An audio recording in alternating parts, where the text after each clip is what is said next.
سمعنا وأطعنا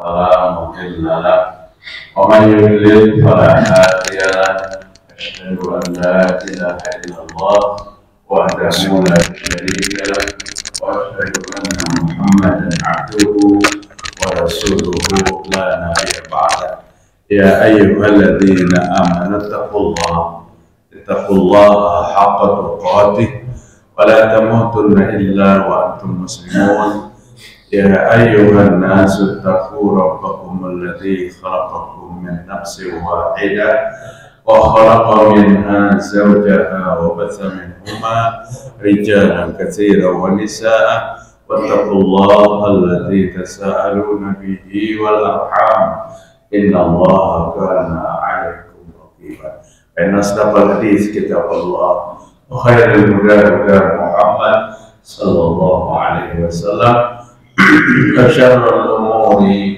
محدثاتها وكل محدثات بدعة وكل بدعة ضلالة وكل ضلالة في النار. Mari kita bersyukur kepada Allah Subhanahu wa Ta'ala pada pagi hari ini, subuh Ahad, tanggal 8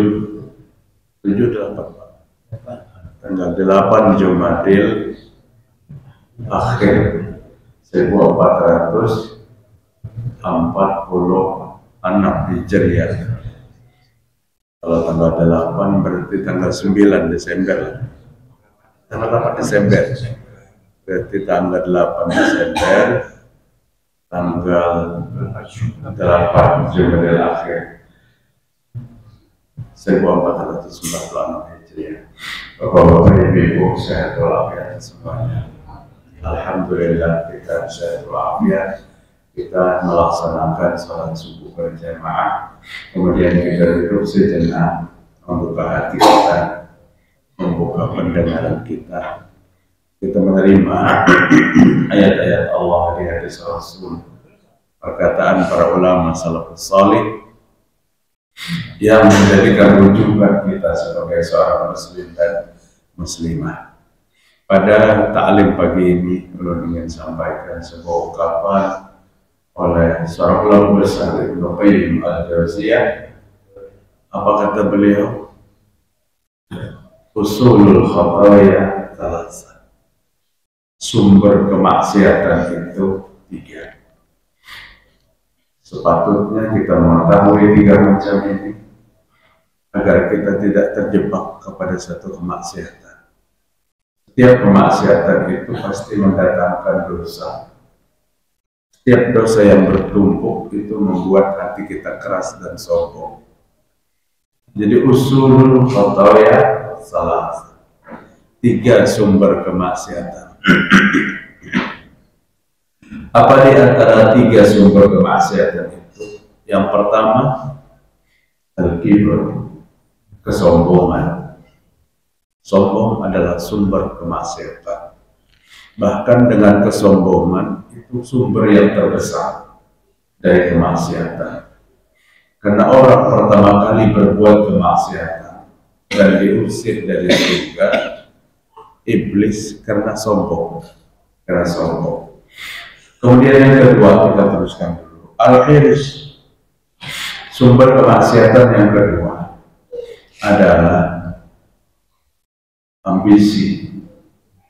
Ambisi kepada sesuatu, berlebihan ambisinya akan terjadi penghalalan segala cara. Tidak jabatan aja, harta pun ambisi, maka kita akan melakukan kemaksiatan. Wanita pun ambisi, kita memaksakan sesuatu kepada seorang wanita yang dia tidak mau, maka akan terjadi sumber kemaksiatan. Kemaksiatannya apa? Cinta ditolak, dukun bicara, kan itu satu kemaksiatan itu. Kemudian yang ketiga sumber kemaksiatan itu adalah al-hasad. Al-hasad itu adanya iri dengki di antara manusia. Ada para ulama yang membolehkan iri itu boleh ada beberapa macam. Dan hadis Rasul menyampaikan ada beberapa iri. Apa di antaranya yang dibolehkan iri itu, yaitu melihat orang yang berilmu dan beribadah, melihat orang yang memiliki harta dan banyak infaknya.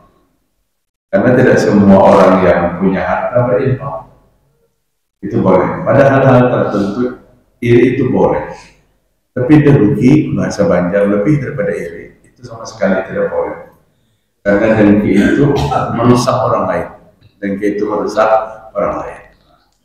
Jadi berangkat dari tiga macam ini akan kita jelaskan satu persatu. Hindari, karena ini adalah sumber kemaksiatan. Yang pertama, sumber kemaksiatan itu kesombongan. Orang pertama kali bermaksiat dari makhluk Allah adalah iblis. Kenapa iblis bermaksiat? Karena iblis sombong. Saking sombongnya, dia menolak perintah Allah Ta'ala. Ujar Allah Ta'ala, sujud, dia tidak mau sujud. Bukan sekadar tidak mau sujud, tapi dia menjawab kepada Allah dengan jawaban yang terputus. Seolah-olah perintah itu salah alamat. Asjudu liman khalaqta tina, kata iblis. Pantaskah aku disuruh sujud kepada orang yang kau ciptakan daripada tanah? Ana khairum minhu, aku lebih baik daripada Adam. Khalaqtani min nar wa khalaqtahu min tin. Aku diciptakan daripada api, Adam diciptakan daripada tanah. Jika kesombongan itu boleh, yang paling tepat berkata seperti itu tuh malaikat. Malaikat diciptakan daripada cahaya yang cemerlang, cahaya yang indah, daripada nur. Lebih baik penciptaannya daripada iblis, dari api yang berkobar-kobar.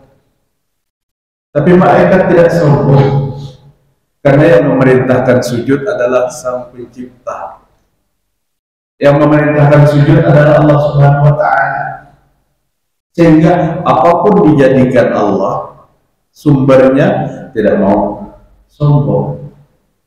Fasajadu, maka sujudlah seluruh penghuni surga itu kepada cikal bakal jasad Nabi Adam yang belum ditiup ruh. Allah ciptakan daripada tanah dan terbujur di surga. Seluruhnya sujud, illa iblis, kecuali iblis yang kada mau sujud. Apa alasannya? Aba wastakbara wa kana minal kafirin. Dia sombong dan dia tidak mau sujud karena sombong. Karena kesombongan, wa kana minal kafirin. Dan Allah tetapkan iblis itu menjadi orang yang ikat, orang yang kafir kepada Allah Ta'ala. Dahsyatnya kemaksiatan karena sombong sampai mengantarkan seseorang kepada apa? Kepada kekafiran. Maka Nabi Muhammad SAW menyampaikan, la yadkhulul jannah man kana fi qalbihi mithqala dzarrah. Tidak akan masuk surga orang yang ada kesombongan di hatinya setimbang benda yang paling kecil. Setimbang benda yang paling kecil, kesombongan tidak akan masuk surga. Jangan pun kita bapak-bapak yang kadang-kadang sering datang rasa sombong itu.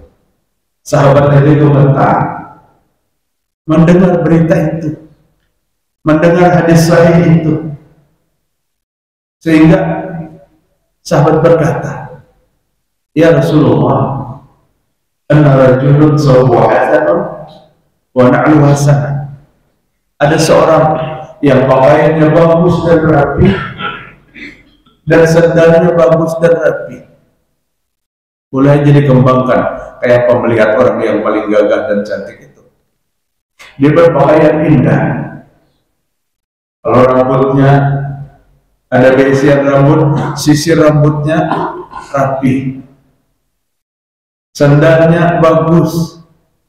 Apakah ini kesombongan, wahai Rasul? Kata Nabi, itu bukan kesombongan. Innallaha jamilun yuhibbul jamal.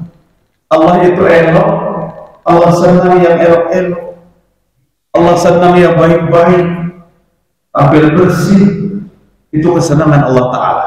Artinya kekhawatiran sahabat Nabi berpakaian rapi dan bersih itu sebagian daripada kesombongan. Bukan itu. Tidak, kata Nabi. Jemaah sekalian, syukur aja. Manakala kita ada filter agama, filter ilmu dalam diri kita, maka kita bisa memadamkan kesombongan yang berlebih-lebihan itu. Dengan ilmu agama, dengan ilmu apapun, kita tekan segala bentuk kesombongan dari dalam hati nurani kita. Tapi kesombongan itu bukan datang dari harta kekayaan yang banyak. Oh, dia kaya sehingga dia sombong. Tidak, banyak yang kaya tidak sombong. Oh, dia punya jabatan yang tinggi tapi dia sombong. Banyak yang punya jabatan tinggi tidak sombong. Artinya apa? Kekayaan dan jabatan yang berpeluang membuat manusia angkuh, tapi tidak semua manusia itu dikendalikan oleh kekayaan dan jabatan sehingga manusia itu sombong. Tidak semua. Orang kaya, pejabat banyak yang tidak sombong. Salman Al-Farisi radhiyallahu anhu, sahabat Nabi, di waktu dia menjadi gubernur, dengan berpakaian seadanya, sehingga seorang pedagang mengiranya tukang angkat barang. Maka dipanggilnya Salman Al-Farisi pada saat dia mengontrol wilayahnya. Angkatkan barangku ke sana, nanti ku beri upah. Diangkat oleh gubernur barang itu ke tempat yang jauh. Di tengah perjalanan ada yang kenal, Pak Gubernur, nanti di bahu saya aja membawanya, jangan pernah membawanya. Yang menurut gubernur, ternyata dia seorang gubernur.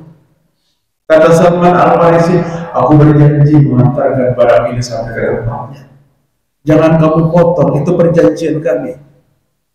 Kenapa, Pak? Karena kehilangan rasa sombong. Coba Pak, namun kita menjadi gubernur, mau kamu tekan barang nih, tahu kan ya, menolak kayak itu aja. Jadi tidak semua jabatan itu membuat manusia sombong. Tidak semua kekayaan membuat manusia sombong. Di antara dua sahabat Nabi yang sangat menonjol kekayaannya kelihatan, Utsman bin Affan radhiyallahu anhu, Abdurrahman bin Auf radhiyallahu anhu, dua sahabat Nabi yang sangat rendah hati, sangat rendah hati. Justru yang kita kadang mengira, orang bisa sombong itu dengan ibadah. Orang bisa sombong dengan ibadah. Seharusnya ibadah itu meredam kesombongan. Tapi banyak yang sombong tentang ibadah. Bangun pagi cerita-cerita kepada teman. Tadi malam aku dari jam 2 sampai jam 4 salat malam. Kamu bangun gak ada salat malam? Hujan saya kemudian aku terguring sampai azan subuh. Bapak iya bukan. Ini membanggakan. Beda dengan mengajak. Kalau mengajak tuh sampaikan ayat-ayat Allah Ta'ala. Jadi sombong karena ibadah sangat berat. Sombong karena ilmu sangat berat. Ilmu agamanya mapan. Tidak ada orang yang tidak kenal karena ilmunya banyak. Dia memberikan wejangan tausiah kepada orang lain karena berbekal ilmu yang banyak. Tapi dia sombong, ini berat sekali. Berat sekali hukumannya dari Allah Subhanahu wa Ta'ala. Dan Nabi bersumpah demi Allah, wa man zalama mazlamatan fasabara illa zadahullahu izza. Tidak ada kesombongan, kezaliman itu dilakukan oleh seseorang untuk menzalimi orang lain. Kemudian yang dizalimi ini sabar.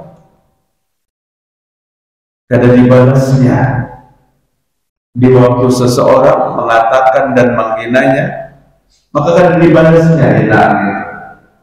Umpamanya kita disumpahi orang goblok, mungkin jawabannya, "Ikaw tuh goblok pada aku." Ini berarti kesombongannya sama kesombongannya. Ya, biar jangan mahal pikiran macam-macam dulu. Ini kita ininya jawabannya paling kuat menghubung-hubungkan. Jangan-jangan temanya karena ada peristiwa goblok, umpamanya tidak.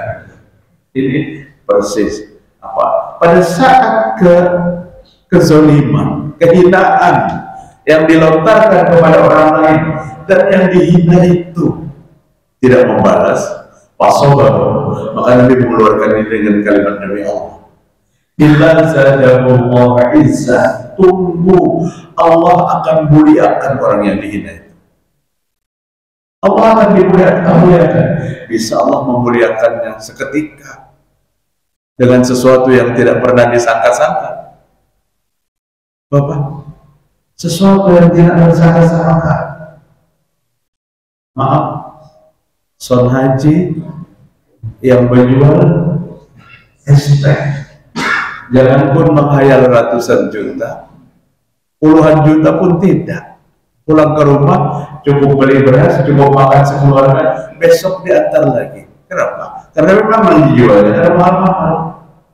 Tapi Allah merubahnya pada saat dia menerima cercaan itu dengan kesabaran. Illa zadahullahu izza, kata Allah muliakan secepatnya. Di mana muliakan secepatnya? Menurut ukuran kehidupannya sudah banyak yang bersimpati. Jadi jangan hinaan itu dibalas dengan kehinaan. Nabi Muhammad SAW mengatakan kepada sahabatnya, walakinnal birra batarul haq wa ghamtun nas. Kesombongan itu menolak kebenaran dan menghina manusia. Jadi kalau mencari dari mana kesombongan itu, kebenaran ditolak, manusia dihina. Di waktu Nabi mengajarkan Al-Quran dan As-Sunnah kepada Yahudi Madinah, Allah abadikan dalam 270 surah Al-Baqarah. Jangan pun menerima Al-Quran dan Sunnah itu, ditolak dengan kasar. Seorang tokoh Yahudi yang bernama Rafi bin Malik berdiri di hadapan Nabi. Aku tidak menerima itu, wahai Muhammad. Aku tidak terima itu.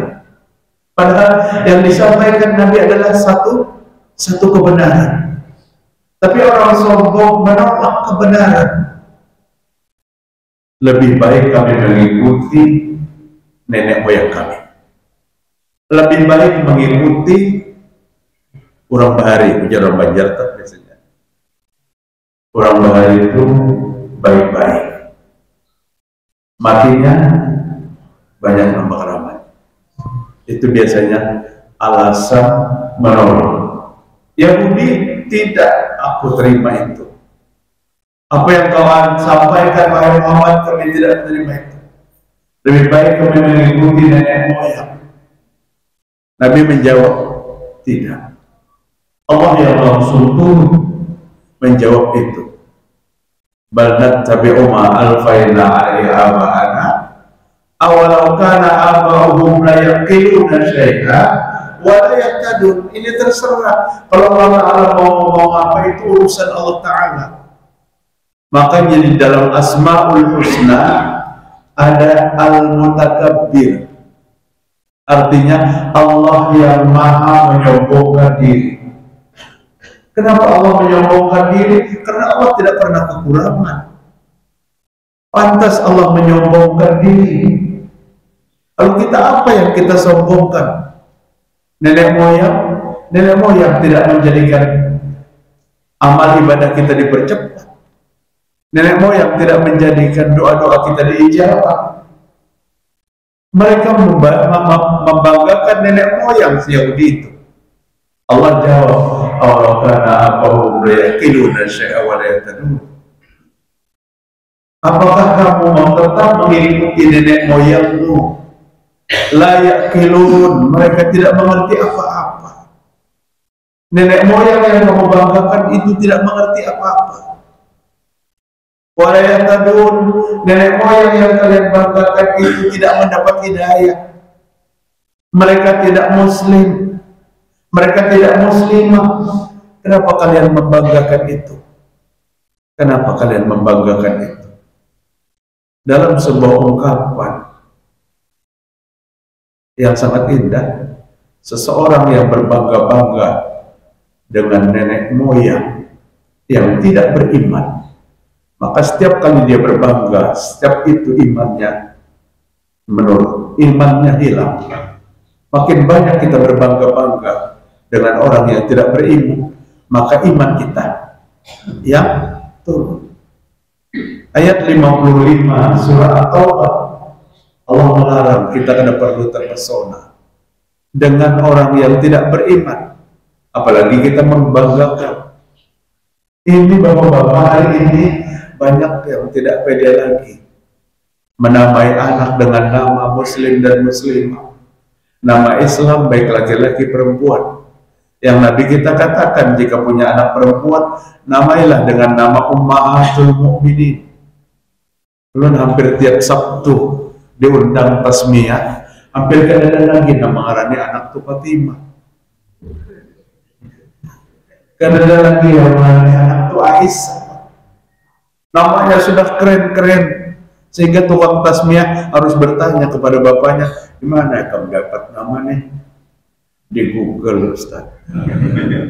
Gitu. Hari ini nama tidak ditanyakan lagi.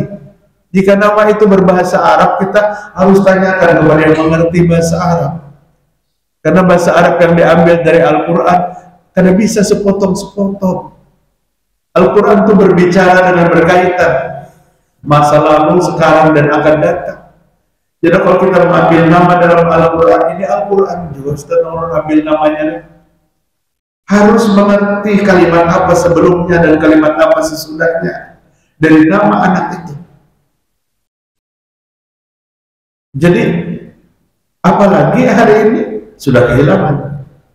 Memang kita tidak diwajibkan nama itu harus berbahasa Arab, tapi nama itu jangan kehilangan arti, karena kata Imam Ghazali, nama yang baik itu adalah doa. Kadang keren lagi ya, nama Aisyah, nama Hadijah, nama Sofia, kadang keren lagi. Padahal mereka adalah wanita-wanita surga, sama dengan laki-laki. Laki-laki juga kadang keren lagi, nama-nama Asmaul Husna yang diawali dengan kalimat abdu. Toh mau juga dinamai itu dipanggilnya sepotong. Abdullah Adul. Padahal Adul itu boleh diterjemahkan ke dalam huruf apa? Huruf masbih A, D, U, D, L, berbahaya artinya. Apa artinya? Ada duit perusahaan mata duit. Jadi maka orang Arab itu namanya pendek-pendek, supaya yang memanggilnya itu sempurna. Yang memanggilnya sempurna. Ya Abdullah, ya Abdul Aziz, itu sempurna. Mun kita ambil sependek apapun namanya, tetap separuh memanggilnya. Bahari punya tetangga waktu tinggal di Martapura. Tetangga kami namanya Fuad. Dia seorang operasi jam tangan. Tiap hari dia berangkat ke pasar. Pasti yang ketemu mau kemana Padahal Fuad itu hanya 4 huruf. F-U-A-D. Fuad kemana? Karena keberatan kan? Tapi kebiasaan. Suatu hari jalan kini balu sana, Allah pernah diundang beberapa tahun yang lewat mentasmiahi nama seorang anak wanita. Mungkin orang sudah ceritakan. Anak wanita itu ayahnya namanya Ismail. Bapak tahu yang namanya Ismail itu siapa? Rasul, anak Nabi Ibrahim, yang imannya luar biasa kuatnya. Ya abatif alma tu'mar, satajiduni insyaallah minas sabirin. Ayah, kalau memang itu perintah Allah untuk memotong leherku, lakukan wahai ayah. Kadang-kadang kita menemui lagi sampai hari kiamat nanti itu ujar Nabi Ibrahim, anakku, ayah diperintahkan oleh Allah dalam tidur untuk menyembelihmu. Ismail kada banyak berpikir. Ya abadi al-matu'man, ayahku lakukan jika itu perintah Allah Subhanahu wa taala. Jadi imannya kuat. Tapi Pak Ismail yang belum temukan mengundang untuk mentasmihi anak perempuan, Diana, Teresa, Imelda binti Ismail. Nyambung kada? Hampir nyambung, Pak. Kalau Fatimah binti Ismail rasanya nyambung. Sebelum belum tasmiyahnya, Pak, belum ketahuan dari mana biar dapat nama ini. Sama itu, Google katanya. Kalau anak tahu Diana itu biar ambil dari mana? Itu wanita cantik, Ustaz. Bekas istri Pangeran Charles. Ke situ hubungannya. Teresa apa Pak? Teresa itu seorang wanita tua yang penyantun kepada orang-orang miskin di Afrika sana. Mukanya sudah keriput, tapi hatinya baik. Pak, bukankah kita punya Hadijah, Pak? Hadijah wanita yang paling kaya raya. Setelah dia wafat, tidak ada sehelai kain pun yang bisa diwariskan kepada anaknya. Semua untuk santunan. Tapi alasannya apabila buang janja itu, maka itu ketuaan namanya. Padahal kan keluarga umur nama ada tuh, Pak. Imelda Bang, Pak. Imelda itu bekas ibu negara Filipina, Ustaz. Ulun tahu aja, Pak. Tapi si bapaknya nah, cenderung menamai anak dengan keyakinannya, akidahnya, agamanya bukan Islam. Carilah figur-figur muslim. Cari figur-figur muslim. Bapak-bapak hadirin rahimakumullah. Jadi kesombongan itu menolak kebenaran. Kesombongan itu menghina manusia. Itu yang dinamakan kesombongan. Dan ini sumber kemaksiatan yang terbesar. Yang kedua, sumber kemaksiatan itu adalah ambisi, Pak. Tidak boleh kita berambisi, boleh berambisi yang wajar. Hidup tanpa ambisi kosong. Apa yang kita perjuangkan dalam hidup ini? Kalau kita tidak punya ambisi, tidak punya keinginan, tapi pada saat ambisinya yang tidak mampu kita taklukkan, kita dapatkan, maka dia akan melakukan pelanggaran hukum. Ya tadi ada seorang pemuda yang lamarannya ditolak. Agar lamarannya itu diterima kembali, maka cinta ditolak, dukun bicara. Ini melakukan sesuatu pelanggaran hukum. Ada seseorang yang ingin menjadi pejabat, sombong sana, sombong sini. Ini ambisi yang bertentangan dengan syariat. Jadi ambisi adalah sumber kemaksiatan. Jika kita tidak mampu mengendalikan ambisi itu dengan baik.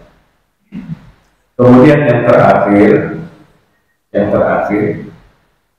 adalah al-hasad.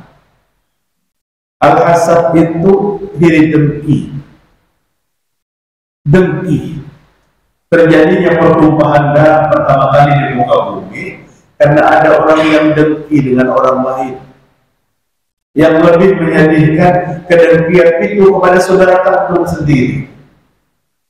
Allah ceritakan dalam Al-Quran tentang cerita Qabil dan cerita Habil. Siapa Qabil? Habil itu dua anak Nabi Adam alaihissalam. Hawa itu punya anak 40, bapak-bapak. Istri Nabi Adam, Bunda Hawa, Datu Hawa. Itu punya 40 anak. 20 kali melahirkan. Artinya, ke-20 kali melahirkannya kembar. Maka kembarnya kembar. Laki-laki bebinian tuh kembar apa namanya? Kembar pengantin. Lahir laki bini, kemudian lahir laki-laki bini, kemudian lahir laki-laki bini, kemudian lahir laki-laki bini.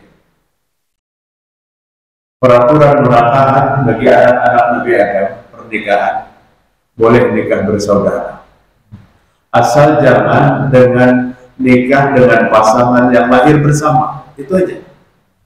Boleh nikah bersaudara waktu itu. Jika Nabi Adam, tentu dengan perintah Allah, tidak membolehkan nikah bersaudara, tidak berkembang manusia.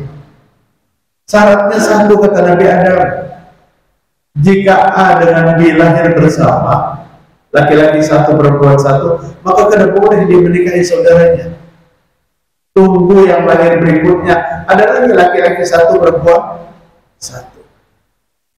Tapi Allah kan memberi manusia itu bermacam-macam. Ada yang gagah, ada yang sedang-sedang, ada yang gagah menurut pandangan manusia. Begitu juga dengan wanita, ada yang cantik, ada yang sedang-sedang, ada yang pas-pasan. Dan biasanya Allah menjodohkan itu sesuai dengan apa? Sesuai dengan keadaannya. Karena apabila laki-laki kadang gagah mengambil bini terlalu cantik, stres setiap hari, kayak jam-jam bini pun ini dan sebagainya. Aturan Nabi Adam yang diberikan kepada anaknya untuk menikah, Qabil itu lahir dengan wanita yang cantik, Habil itu berikutnya lahir dengan wanita yang kurang cantik. Ada hasad di sini. Maka Qabil harus menikahi saudaranya Habil yang kadang-kadang cantik. Habil harus nikah saudaranya Qabil yang cantik. Itu ujian, ujian keimanan namanya, ujian keimanan. Setelah Qabil kada terima, dan sanakku cantik, aku dikawinkan dengan dan sanaknya Habil yang kada cantik. Akhirnya apa? Iri, dendam kusuma yang ada di hati. Setelah dia dendam kusuma, berpikir bagaimana melenyapkan Habil. Melenyapkan Habil bagaimana? Akhirnya dia membunuh saudaranya sendiri. Pembunuhan pertama di muka bumi karena hasad, karena iri dan itu